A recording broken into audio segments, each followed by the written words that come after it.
ce rallye donc, qui existe depuis bientôt 40 ans est parti de Toulouse le 17 septembre, le samedi 17 septembre. Nous avons fait escale à Alicante en Espagne, puis à Tétouan, Casablanca, Agadir, Tarfaya, et voilà, nous arrivons aujourd'hui à Darla. Très heureux de retrouver Darla, que nous n'avions pas vu depuis 3 ans, puisque les 2 années Covid nous ont empêchés de faire notre rallye comme nous le faisions depuis, je vous dis, près de 40 ans. Voilà, c'est un rallye qui commémore la mémoire des pilotes de l'Aéropostale et des lignes ATCOR qui faisaient ce trajet il y a maintenant 100 ans, presque 100 ans, avec des avions, des cages à poules, des petits avions très, très fragiles, et ils avaient beaucoup plus de difficultés que nous n'en avons pour faire ce trajet.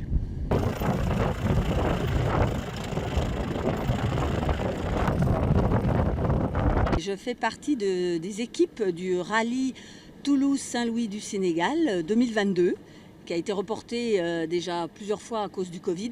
Et voilà, on est toute une équipe de 52 pilotes, accompagnés par donc des encadrants qui sont nombreux également. J'ai plus le chiffre exactement, mais il y a 4 avions qui nous suivent pour ça. Et on est très très bien encadrés. Le rallye se passe très très bien et c'est surtout hyper sympathique de reprendre le chemin de Saint-Exupéry pour l'Aéropostale.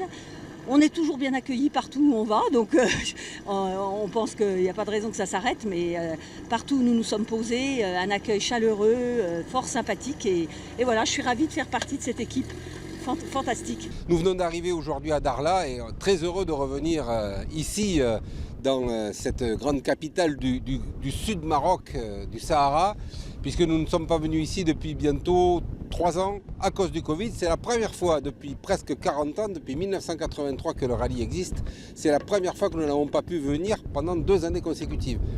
Eh bien, très heureux de revenir ici, de retrouver cette ville et surtout ce lieu qui fut une escale des pionniers de l'Aéropostale, de même que Tarfaya, Agadir, Casablanca.